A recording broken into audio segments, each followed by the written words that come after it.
The illusion of choice is a thinly veiled dynamic that drives many single-player gaming experiences. And while many developers spend a lot of time trying to convince players that choice is real and authentic in their games, the truth more often is that choice is a superficial concept in gaming narrative. BioShock confronted this idea head-on, searing into our minds a innocuous 3-word phrase with an unforgettable new meaning. Would you kindly?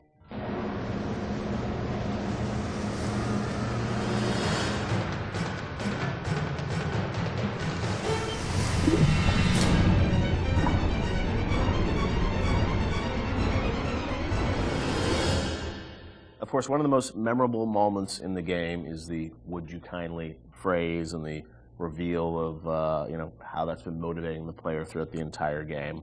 It's still, to me, one of the most classic kind of narrative moments in games in the past decade. What's interesting about that phrase is that it didn't always start like that. Can you tell us sort of about the evolution of sort of the the conditioning of the player? And there was once Excelsior was the phrase once. Yeah, this is.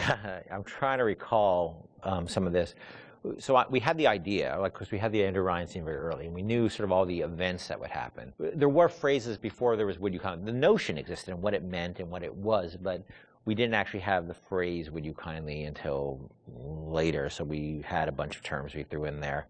And like Excelsior was it for one point. That's probably comes from my Stan Lee fanboyism. Was that like so throughout the game? It would have been like Excelsior. Just randomly There are some things when you're making games you just sort of throw in as like, we need Sounds something. Cool we need Why don't something. you head over there, Excelsior? And then it sits there for a year. Right. And then all of a sudden you kind of forget it's not good, right? And then until somebody comes along and says, "Dude, seriously." Yeah. Or you meant it to be like a stub in. You never meant it to actually gain traction, and then you're like, "Oh crap." But that sense of some phrase or word being repeated throughout the game that you wouldn't really realize its meaning until later, that was there very early on. Yes, yeah. And the fact that you would have something that seemed like a non-thing and then came back at you like a freight train later on it was there from pretty early. Sit, would you kindly? Stand, would you kindly? Run. Stop. Turn. A man chooses. A slave obeys. So that phrase evolved, but talk about that, the sort of meta-narrative of, being in a game, thinking that you have a sense of choice and making these decisions, but then obviously realizing that the player ultimately didn't have choice or was conditioned in a way that they would react to that. That was, sort of a new idea for a game. Where did that come from on your side, kind of? Was there sort of a deeper sort of, meaning behind it? No, look, I think I was always interested in the concept, whether it's, Oedipus, not to get too pointy-headed here, but Oedipus sort of thinking he has, I'm going to leave, this city and go to another city because there's been this prophecy about me and I'm going to avoid my fate and I'm in complete control, and then finding out he's not in control at all, to the Manchurian Candidate, which is a story I love about, somebody who you find out is just a puppet, living a life of a man, and Fight Club. I always love those kind of stories about who am I and what is my agency in this world, because look, we struggle. I think everybody struggles that. How much do we really have control over, and how much is our boss or parents or whatever telling us what to do. So that seemed like a natural thing for a story, and because it came from movies, that idea a lot, and plays, I don't think it was very. There was a lot of it hadn't been explored in games really, and games are particularly interesting because you feel like you are interacting with choice, And you're really being, most games, especially at the time, you're really just being railroaded down a corridor. It's very easy to underestimate gamers, and I think probably I did a little of my own underestimation there, that it would be a little too pointy-headed for people, but people seem to really engage, because it spoke to an experience they had, a struggle as a gamer they've always had, which is like, I want to control, but how much control do I really have in this game? True. And Sean, it was also something that, was a great surprise when you played through the game. And I'm sure even for people on the team, did everyone know that when Ken was sort of doing it, or did it was revealed as people played through it? I think, at some point the entire team knew. It wasn't, it was something that was talked about with a smaller group before it was bought to the entire team. Early on, when you heard the idea and you just kind of clicks, right? You're like, okay, like I totally get this. Did people get it? I seem to remember people looking at me like I was like a lunatic. Maybe not the specifics, and maybe it's the Excelsior, or maybe you're talking about the Excelsior time, but the idea that you don't really have choice, and exactly like you said, you played through how many video games, and everybody's game is going to end the same way. You're going to kill these people, you're going to pass through these checkpoints, and you think you have a choice, but ultimately the only real choice is stop playing the game. So the idea that we're kind of like taking that on resonated. Now the actual, like, is it Excelsior, or is it the Latin phrase I forgot, or if it's would you kindly? See, here's how I remember it, and I could be, I could be wrong. Yeah. I can remember being so surprised by the outside reaction, because I remember the internal reaction being completely nobody connected or engaged to it. I mean, we worked on it. Yeah. And so I was kind of surprised by the outside reaction, because I kind of thought it was like, as I said, it's a bit academic, right? Yeah.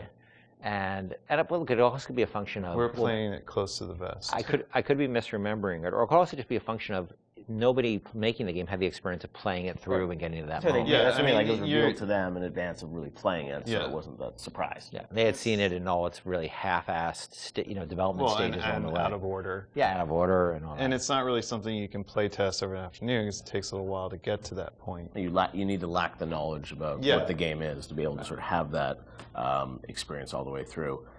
I know you guys have talked about the idea of Atlas, the voice actor changing, and it was, I guess, very important that you nailed that actor, right? And you trusted that actor until there was sort of the Fontaine reveal and sort of understanding that.